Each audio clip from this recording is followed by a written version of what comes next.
নমস্কার বন্ধুরা, পলি কিচেন রুমে সবাইকে স্বাগত। আশা করি সবাই ভালো আছেন, আর আমিও আপনাদের আশীর্বাদে মোটামুটি ভালোই আছি। তো আজকের খুবই একটা সিম্পল রেসিপি নিয়ে হাজির হয়েছি আপনাদের সামনে। একদম অল্প তেলে অল্প মশলায় আজকের রেসিপিটা হবে। তো আজকের রেসিপিটা হবে আছে আলুর দম, আর পাশাপাশি থাকবে বেগুন ভাজি আর শুকনো লঙ্কা ভাজি। তো গরম ভাতের সঙ্গে যদি এই শীতে আলুর দম আর বেগুন ভাজি আর শুকনো লঙ্কা ভাজি হয়, কেমন হয় বন্ধুরা? তো প্রথমে আমি এই দেখুন আলুটাকে আমি সেদ্ধ করে নিয়েছি, নতুন আলু নিয়েছি, ছোট আলু। তো আলুটাকে সেদ্ধ করে আমি একটু খোসাটা ছাড়িয়ে নেব। তো বন্ধুরা দেখলাম এই যে চামচ দিয়ে খোসা ছাড়ালে কিন্তু মন্দ হয় না। দেখুন খুব সহজেই কিন্তু চামচ দিয়ে খোসাটা ছাড়িয়ে নেওয়া যায়, নখেও কোনো ব্যথা হয় না। এই দেখুন খোসাটা ছাড়িয়ে নিলাম। আর এখানে নিয়েছি এক টুকরো আদা। তো আদা, আর এখানে নিয়ে নিলাম চার মগজ নিয়েছি, এই দেখুন। আর আর নিয়ে নেব আছে পোস্ত। তো এই দেখুন বন্ধুরা, আদা আর পোস্ত, আর এখানে নিয়েছিলাম চার মগজ, এই যে বেটে নিয়েছে, এই দেখুন। তো আদা আর পোস্ত চার মগজটাকে আমি একটু মিশিয়ে নিব। এর ভিতরে আমি অন্য মশলাগুলো দিয়ে দিব। তো আজকের আলুর দমটা একটু অন্যরকমভাবে হবে, দেখতে থাকুন। দিয়ে দিব হলুদ গুঁড়া, লঙ্কার গুঁড়া নিয়ে দিয়ে দেব, আর একটু দেবো কাঁচা লঙ্কাও দেবো আমি, এই জন্য একটু কমই দিলাম। দিয়ে দিব পরিমাণ মতো লবণ। এখানে আমি জিরার গুঁড়োটা এখন দেবো না, আমি পরে দেবো ওটা। তো সমস্ত মশলাটাকে এভাবে একটু মিশিয়ে নিব। এই দেখুন আদাটাকে কিন্তু এর সঙ্গে মিশিয়ে দিলাম। আদা কিন্তু আমি আজকে তেলের পরে আলাদা করে এক্সট্রা করে ভাজবো না। তো বলেছি তো সম্পূর্ণ অন্যভাবেই আজকের রেসিপিটা হবে, দেখতে থাকুন। তো কথা বলতে বলতে আমার মশলাটা মিশিয়ে নেওয়া হলো। এবার অল্প জল দিব, দেখুন অল্প পরিমাণ জল দিয়ে ভালোভাবে মশলাটাকে একটু মিশিয়ে নিতে হবে। দেখুন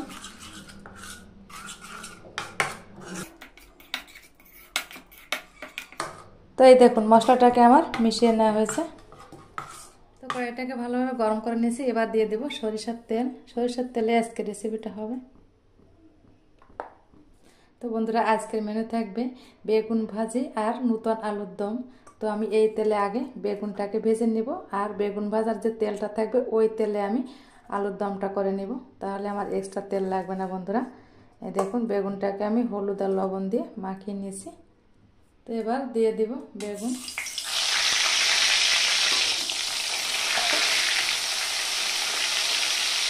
তো এবার একটু ঢাকা দিয়ে দেবো। তো এবার ঢাকনাটাকে তুলে নেব।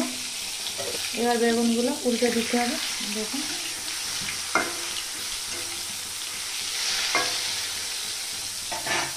আবার একটু ঢাকা দিয়ে দেব। তো আমি যে গামলা বেগুনটা মেখে নিয়েছিলাম সেই গামলাটায় আমি আলুটা দিয়ে দেব। তাহলে বেগুন মাখার যে হলুদ আর লবণটা ওটা আলুর ভিতরে দিয়ে এভাবে একটু মাখিয়ে নেবে। এক্সট্রা আমার আলুর ভিতর হলুদ আর লবণ দিয়ে মাখাতে হবে না। দেখুন শুধু শুধু ফেলে দিয়ে কিন্তু কোনো মানে হয় না বন্ধুরা। এই দেখুন আবার একটু ঢাকনাটা তুলে নেব। তো বেগুন ভাজায় লঙ্কা ভাজা হবে না, তা না হলে কি হয় বন্ধুরা, শুকনো লঙ্কা ভেজে নেব। তো এই দেখুন বন্ধুরা, বেগুনগুলোকে আমি এক এক করে ভেজে নিলাম, যে একটু লাল লাল করে বেগুনগুলোকে ভেজে নিয়েছি। গরম ভাতের সাথে বেগুন ভাজা আর এরকম যদি শুকনো লঙ্কা থাকে, আর যদি থাকে নতুন আলুর দম, তাহলে জমেই যাবে বন্ধুরা। এই দেখুন। তো বেগুন ভাজার এই তেলে আমি দিয়ে দেব খুবই সামান্য গোটা জিরা।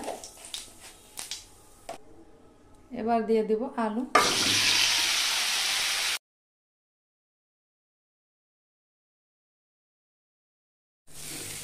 তো এই দেখুন আলুটাকে আমার হালকা ভেজে নেওয়া হয়েছে। এবার আমি যে মশলাটা গুলে রেখেছিলাম, এবার এই মশলাটাই আলুর ভিতর দিয়ে দেব। দেখুন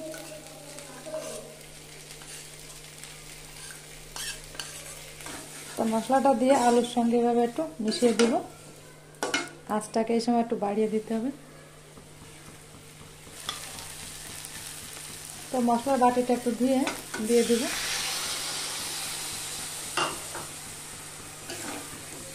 এভাবে একটু নেড়ে চেড়ে ভালোভাবে মশলার সঙ্গে মিশিয়ে দেবো আলুটাকে। তো মশলাটা দিয়ে আলুর সঙ্গে আমি ভালোভাবে কষিয়ে নিলাম। এবার আমি দিয়ে দেব গরম জল, তো অবশ্যই গরম জল দেওয়ার চেষ্টা করবেন এই রেসিপিটা করতে গেলে। আমি খুব বেশি একটা ঝোল রাখবো না, মানে এইটুকু জল দিলেই হবে। তো দিয়ে দিব 4টা কাঁচা লঙ্কা।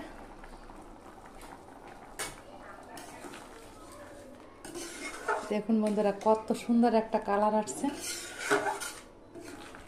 তো কাঁচা লঙ্কাটা দিয়ে আবার 5 থেকে 7 মিনিটের মতো আমি জ্বালিয়ে নেব।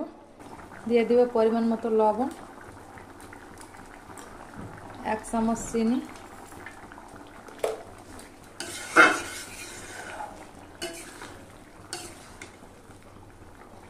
তো এটাকে 5 থেকে 7 মিনিটের মতন আমি জ্বালিয়ে নিয়েছি। এই দেখুন জলটাও ঘন হয়েছে। এবার আমি মশলাটা দিয়ে দেব, স্পেশাল মশলা, এটা ধনে জিরে আর তেজপাতা দিয়ে গুঁড়ো করা আছে। এই দেখুন এভাবে একটু ছড়িয়ে দিব। তো এতটা মশলা আমি দেব না, এত অতিরিক্ত মশলা হয়ে গেলে কিন্তু তিতা লাগে বন্ধুরা। তো মশলাটা একটু বুঝিয়ে দিতে হবে। এই দেখুন, তো মশলাটা দিয়ে এবার একটু নেড়ে চেড়ে দেব। আর একটু মশলা আমি দিব নামিয়ে নেওয়ার পরে। তো এবার এটাকে আমি নামিয়ে নিব।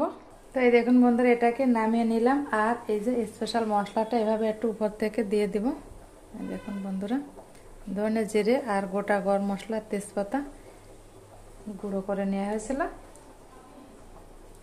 তো এই দেখুন, তো প্লিজ বন্ধুরা ভিডিওটি ভালো লাগলে লাইক কমেন্ট শেয়ার করবেন আর পাশে থাকবেন। ভালো থাকবেন, সুস্থ থাকবেন। দেখা হবে অন্য কোনো নতুন ভিডিওয়। নমস্কার।